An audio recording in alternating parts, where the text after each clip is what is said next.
चलिए अभी हम आईपीओस की बात करते हैं और आपकी बहुत ही पसंदीदा गेस्ट जो है वो हमारे साथ जुड़ी हुई हैं, miss Aastha Jain, senior research analyst at Hem securities. Aastha, आपका बहुत बहुत स्वागत है कार्यक्रम में। आईपीओस की भरमार है और आस्था को सब सुनना चाहते हैं। Thank you so much. Thank you so much for calling me on the show. और good afternoon to everyone. It's always a pleasure to host you Aastha. चलिए अब आईपीओस की फटाफट से बात कर लेते हैं। Manipal health care health enterprises IPO, ये खुला हुआ है आईपीओ। आज इसका आखिरी दिन है तो कुछ ही समय बचा है कि आपको सब्सक्राइब करना चाहिए या नहीं। मैं आपको जल्दी से फटाफट से डिटेल बता देती हूँ। बिडिंग डेट जुलाई 29 चला गया, जुलाई 31 जो आज आज आखिरी दिन है। Price band 560 to 590, issue size 9 to 75 crore, fresh issue 8000 crore, OFS 1275 crore, lot size 25 shares, minimum investment 14,750. Astha, your take. जी बिल्कुल, देखिए मणिपाल के यहाँ पे हम बात करें तो काफी बढ़िया ब्रांड नेम है और इंडिया का एक लार्जेस्ट हम हॉस्पिटल बोल सकते हैं in the terms of bed capacity. और सेकेंड लार्जेस्ट हॉस्पिटल है अगर हम इनके नंबर ऑफ हॉस्पिटल्स को देखें। कंपनी के फाइनेंशियल्स यहाँ पे ठीक ठाक पोजीशन में है। कुछ एक रेशियोज जो एक हॉस्पिटल के लिए इंपॉर्टेंट होते हैं, स्पेशली कि आपकी ऑक्यूपेंसी बेड्स की कितनी है, उसमें 70% से कम है, जो कि मैक्स से थोड़ी सी कम है। मैक्स हेल्थ केयर की मैं बात करूं तो बिलो 70% है, बट एक एवरेज लेवल पे है। दूसरी तरफ Okay. एवरेज रेवेन्यू पर ऑक्यूपाइड बेड देखें तो वो 66,000 एवरेज रेवेन्यू ये पर ऑक्यूपाइड बेड से निकालते हैं, जो भी ठीक ठाक है, एवरेज साइड पे है। तो जो मेन इनके कुछ एक रेशियोज हैं, average length of stay patient का कितना है, तो वो 3 days के आसपास है, तो वो भी अच्छा है। सो ये कुछ एक रेशियोज इंपॉर्टेंट हो जाते हैं जब आप किसी हॉस्पिटल को एनालाइज करते हैं। अब इसमें जो देखने वाली बात है वो ये है कि वैल्यूएशन यहाँ पे ठीक है, कुछ बहुत ज्यादा रीजनेबल वैल्यूएशन नहीं आया है। 85 प्राइस टू अर्निंग मल्टीपल पे आ रहा है, जो हमें ठीक ठाक लगता है। देखिए हॉस्पिटल स्पेस ऑलरेडी काफी क्राउडेड है, उसमें अनटिल अनलेस आप कुछ बहुत ज्यादा अच्छा करके नहीं निकलते तो तब तक मार्केट उसमें बहुत बड़े प्रीमियम देने की तैयारी में नहीं होता है। अगर मैं मैक्स की बात करूं, उसे प्रीमियम क्यों मिलता है, क्योंकि आप उसके रेशियो देखिए, जैसे मैंने बोला ऑक्यूपेंसी लेवल बहुत हाई है, एवरेज रेवेन्यू पर occupied bed next health care का 70,000 के ऊपर भी जाता है, one of the highest in the industry. तो उसका वैल्यूएशन भी उसी हिसाब से प्राइस टू अर्निंग ज्यादा है। तो इसमें करना क्या है, देखिए सब्सक्राइब कर सकते हैं लेकिन लंबी अवधि के लिए करिए। लिस्टिंग की बात करें तो बहुत mild to positive listing gain होने की उम्मीद है, छोटे मोटे लिस्टिंग गेन जिसे हम बोलते हैं। तो उसमें अगर संतुष्ट रह सकते हैं तो लगाइए, या फिर लंबी अवधि के लिए लगाने की सलाह है। अगर दोनों ही केस में नहीं इच्छा है तो फिर इसको लिस्ट होने के बाद भी देखा जा सकता है, क्योंकि ऑब्जेक्टिव ये है कि अपना डेट रीपे करेंगे, और डेट अगर रीपे किया तो उसका फाइनेंशियल्स पे पॉजिटिव इम्पैक्ट आएगा, तो वो आगे के रिजल्ट्स में शायद झलकेगा भी। फिर उस टाइम भी डिसीजन ले सकते हैं। तो मोटा मोटी लंबी अवधि के लिए लगाना हो तो लगाइए, ये बहुत छोटे मोटे लिस्टिंग गेन में संतुष्ट रह सकते हैं तो लगाइए, नहीं तो रहने दीजिए। आशा, क्योंकि आप ब्रॉडली स्टॉक मार्केट भी ट्रैक करती है, तो अगर कोई ऐसा सवाल आपसे पूछे कि क्या मैं इस हॉस्पिटल के आईपीओ में लगाऊं या फिर जो करंटली लिस्टेड कंपनीज है उनमें बेहतर होगा पैसा लगाना, तो आप क्या राय देंगी?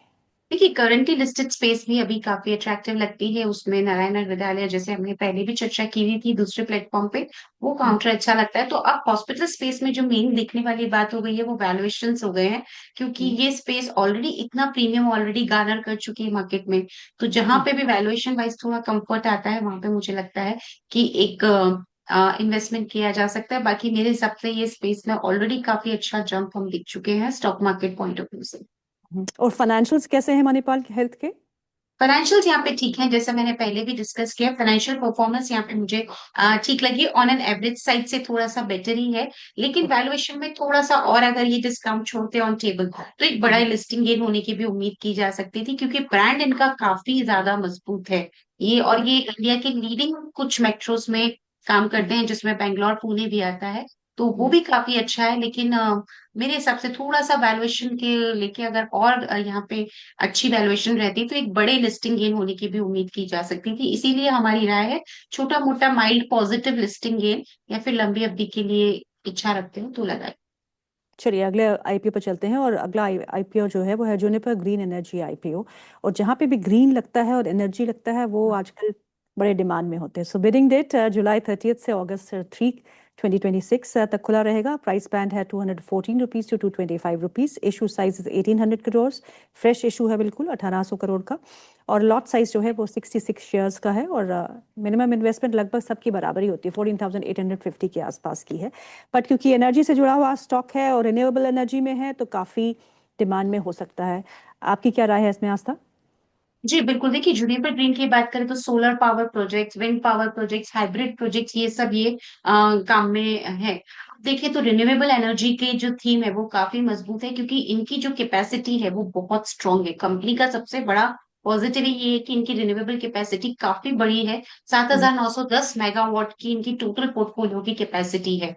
तो वो एक काफी बढ़िया यहाँ पे पॉजिटिव पॉइंट आता है। दूसरी तरफ देखें तो इनका रेवेन्यू विजिबिलिटी क्योंकि काफी स्ट्रांग हो जाता है। जो भी इनके कॉन्ट्रैक्ट्स होते हैं उसमें ज्यादातर long term purchase power agreement से वो कॉन्ट्रैक्ट्स पूरे इनके बाधित होते हैं। तो वहां पे क्या कैश फ्लोज की स्टेबिलिटी का अनुमान रहता है, क्योंकि ऑलरेडी ये लॉन्ग टर्म कॉन्ट्रैक्ट में एंटर हो चुके होते हैं।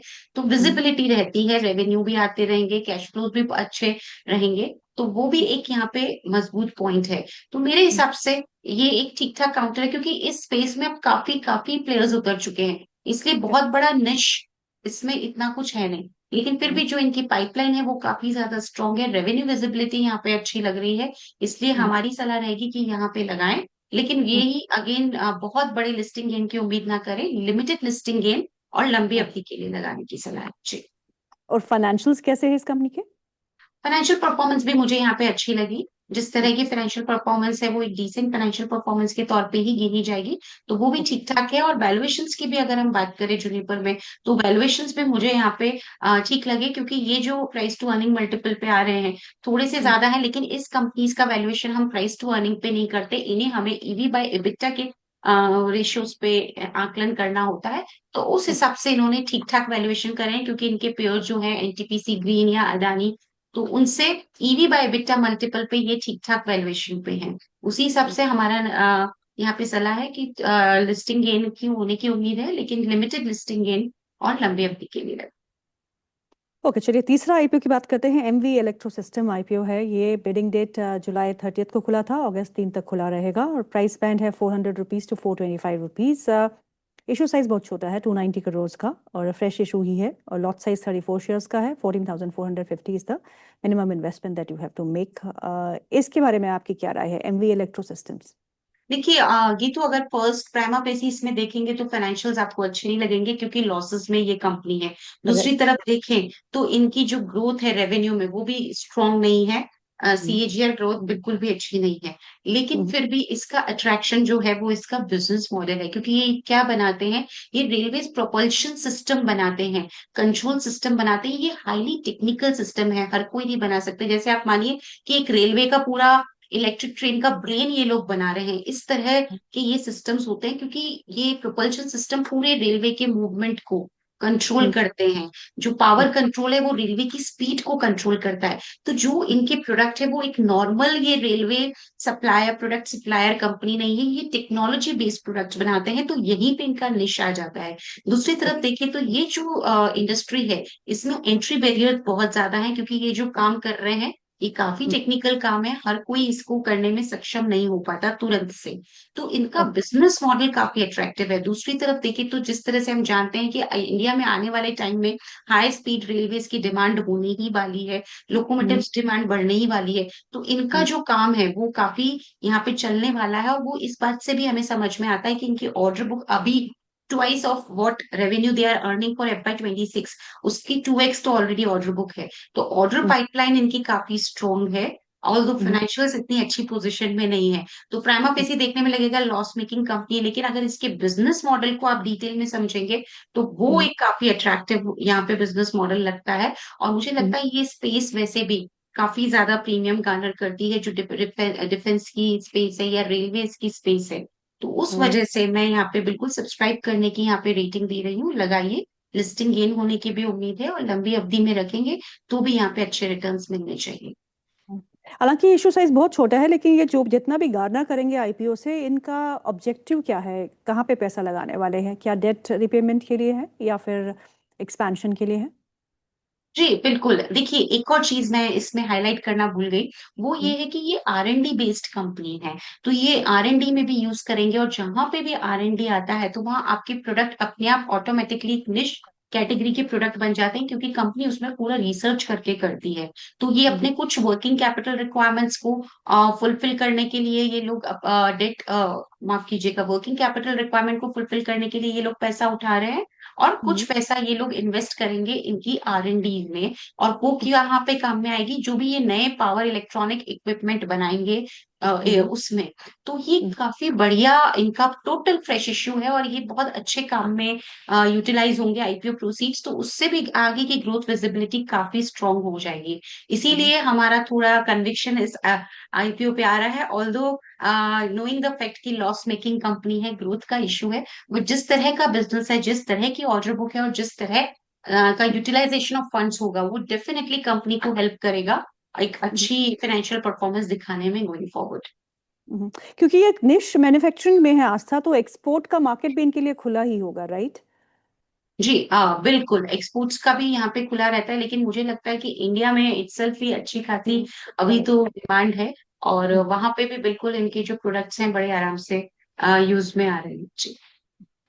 चलिए आस्था, कुछ एडिशनल आप नहीं, अब तो तैयारी करनी ही पड़ेगी आपको, एनएससी को भी अब तो सेबी ने दे दिया है कि they can come out with an issue, तो उसका भी इशू आने वाला होगा, तो आप तो बिजी बिजी रहती होंगी आईपीओ में। बिल्कुल, देखिए आईपीओस का ऐसा है और आने में एक साथ दो दो तीन तीन आ जाते हैं, same day opening same day closing, थोड़ा सा हम्म, बिजी बिल्कुल रहता है। और ये तो एक और बात बोलनी थी, हमने लास्ट टाइम भी आपके चैनल पे दो तीन आईपीओ डिस्कस किए थे। इंडो हम्म। आईएम बहुत स्ट्रॉन्ग हाँ, लिस्टिंग हुई on very the strong. Expected line और वहां पे भी मेरा मेन फोकस पूरा बिजनेस मॉडल पे था और उसको समझाने के लिए भी मैंने कुछ टाइम लिया था, क्योंकि कभी कभी आपको बहुत सारी चीजें दूसरी भी देखनी पड़ती है करेक्ट। फाइनेंशियल्स के अलावा। और दूसरा, उसके अलावा भी जो दूसरी कंपनीज थी उनमें लोहिया कॉर्पोरेशन की भी बढ़िया लिस्टिंग हुई। हमारी रैंकिंग भी उसी हिसाब से थी, पहले नंबर पे इंडो आईएम, दूसरे नंबर पे लोहिया, तीसरे जी, नंबर पे एक्स्ट्रानेट और बिल्कुल अकॉर्डिंग टू रैंकिंग लिस्टिंग हुई। सो चलिए। डेफिनेटली थोड़ा सा काम बढ़ जाता है जब एक साथ इतने आईपीओ आते हैं। जी, तो मैं आज रैंकिंग आपसे पूछूंगी नहीं, राइट? देखिए ये थोड़े से इश्यूज ऐसे हैं जिसमें लॉन्ग टर्म पर्सपेक्टिव ज्यादा है, जैसे आज आपको सुनने में भी लगा होगा बहुत क्लियर वर्डिक्ट मणिपाल को लेके इतना नहीं आ रहा है। तो ये हम्म, कुछ एक है, इसलिए अब इसमें अलग अलग कैटेगरीज हो जाती है कि आप लॉन्ग टर्म के लिए इन्वेस्टेड है तो रैंकिंग अलग है, तो हम्म, उस हिसाब से है, इसलिए आज रैंकिंग पे हम इतना फोकस नहीं कर रहे हैं क्योंकि जी, यहाँ पे कुछ एक इशू में एक लॉन्ग टर्म पर्सपेक्टिव भी है। Correct correct. आस्था, बहुत बहुत शुक्रिया आज हमारे प्रोग्राम में शामिल होने के लिए। Thank you so much for your time.